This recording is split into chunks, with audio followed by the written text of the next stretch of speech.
बहू तुम क्यों देखा देखी करने लगी? तुमको तो आदत है साड़ी पहनने की। सरला जी बोली। स्नेहा कहने लगी, ठीक है मम्मी जी, अभी बदल आती हूँ, और अपने कमरे में चली गई।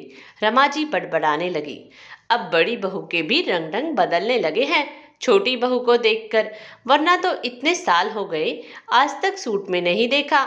थोड़ी देर में छोटी बहू नीतू भी तैयार होकर नीचे आ गई। इस बार होली पे बहुत रिश्तेदार आने वाले हैं, इसीलिए मार्केट की खरीदारी के लिए हम तीनों को ही चलना होगा। इसीलिए दोनों बहू के साथ रमा जी भी मार्केट चली गई। स्नेहा की शादी को 7 साल हो गए थे। बेटा स्कूल जाता था और स्नेहा अब फिर से गर्भवती थी, और रमा जी के छोटे बेटे रवि की शादी को अभी 6 महीने ही हुए थे। छोटे बेटे रवि की शादी रमा जी की ननद ने अपनी ननद की बेटी से यह कहकर कराई कि बहुत पैसे वाले लोग हैं, बहुत दान दहेज देंगे शादी में। बस लड़की और उसके परिवार वाले मॉडर्न विचारों के हैं, तो लड़की के ऊपर ज्यादा रोक टोक नहीं करना। तब तो रमा जी ने लालच में आकर हंसते हुए कहा कि हम कौन से पुराने ख्यालात के हैं, आजकल के बच्चे सभी खुले विचारों के होते हैं।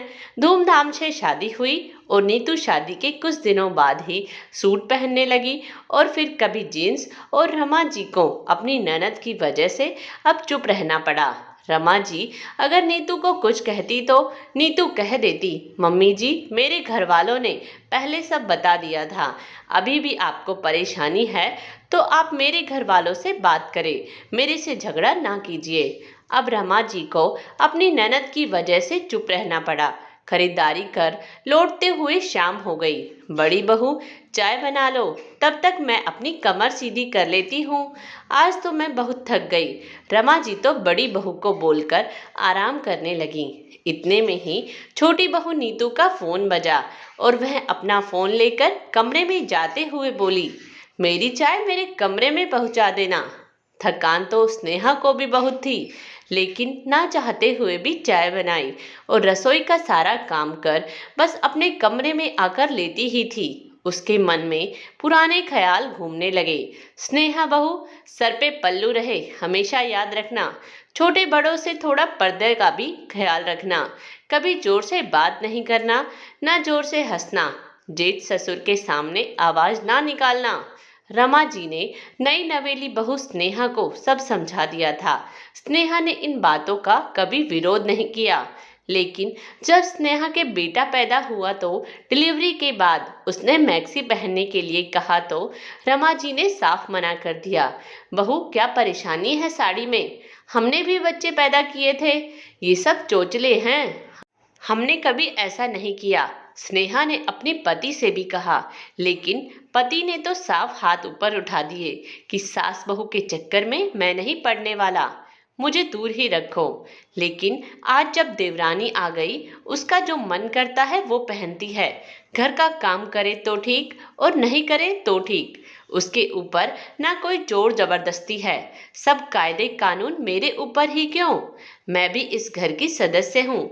जिस तरह मैं इस घर में बहू बनकर आई थी, उसी तरह आज छोटी बहू भी इस घर की बहू है, उसके लिए सब नियम बदल गए।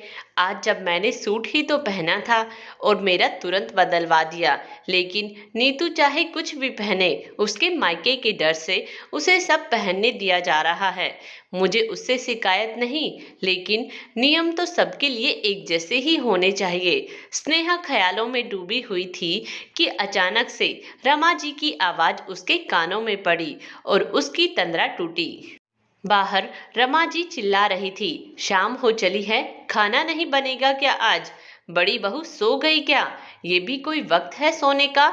आज खाना तेरी माँ बनाकर दे के जाएगी या तेरे घर से आएगा? रमा जी लगातार चिल्लाए जा रही थी। स्नेहा उठकर बाहर आई और बोली, मम्मी जी मुझे बहुत सर दर्द है और मैं बहुत थक गई हूँ, आप नीतू को कह दो खाना बना लेगी, मुझसे नहीं होगा, मैं आराम करने जा रही हूँ। स्नेहा जाने लगी तो रमा जी फिर बोली, क्यों तू अकेली थकी है क्या? हम भी थक गए हैं, खाना बना ले रसोई में जाकर। बहू के होते हुए मैं बनाऊं क्या खाना? अब शर्म नहीं है क्या जरा भी? क्यों मम्मी जी, नीतू क्यों नहीं बना सकती? मैं तो फिर भी 5 महीने पेट से भी हूँ और मार्केट से आकर भी चाय बना कर दी, रसोई साफ की, बर्तन किए और अब खाना वह बना देगी। स्नेहा ने भी आज हिम्मत कर जवाब दिया। रमा जी ने गुस्से में कहा, आने दे मेरे बेटे को, बहुत जबान चल रही है आज तो। मम्मी जी, आज तक मैंने सब सहन किया क्योंकि मुझे लगा ये सब घर के नियम है, लेकिन जब ये नियम घर के दूसरे सदस्य के लिए नहीं है तो ये सरासर गलत है। अब आप बदल गई, मुझ पर तो आपका जोर चलता है। अगर आज आपके बेटे भी कुछ बोलेंगे तो उनसे भी पूछूंगी, सारे नियम मेरे लिए ही क्यों? अब तक चुप थी मैं क्योंकि लगता था आपका दिल पिघलेगा, लेकिन आपने तो मुझे ही सुनाने का जिम्मा उठा रखा है। अब आप बदल गए हो नई बहू के आने से, तो मैं भी बदल सकती हूँ। मैं किसी की बराबरी नहीं कर रही हूँ, बल्कि अपने हक के लिए बोल रही हूँ, स्नेहा ने कहा। रमा जी चुपचाप अपना सा मुंह लेकर स्नेहा की बातें सुनती रह गई, क्योंकि उन्हें अब एहसास हो गया था कि आज तक मैं बड़ी बहू जो मेरी बात मानती थी, उसके साथ मैं इतना भेदभाव कर रही थी, वो भी अब गलत सहन नहीं करेगी। रमा जी ने छोटी बहू को बुलाया और कहा, घर के काम में तुम्हारी भी साझेदारी है, अकेले बड़ी बहू सब नहीं कर सकती। अगर हम सबके साथ रहना चाहती हो तो घर के नियम से रहना होगा।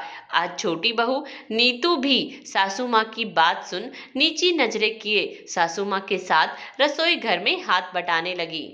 दोस्तों, इस कहानी के बारे में अपनी राय हमें कमेंट्स बॉक्स में जरूर दें। धन्यवाद।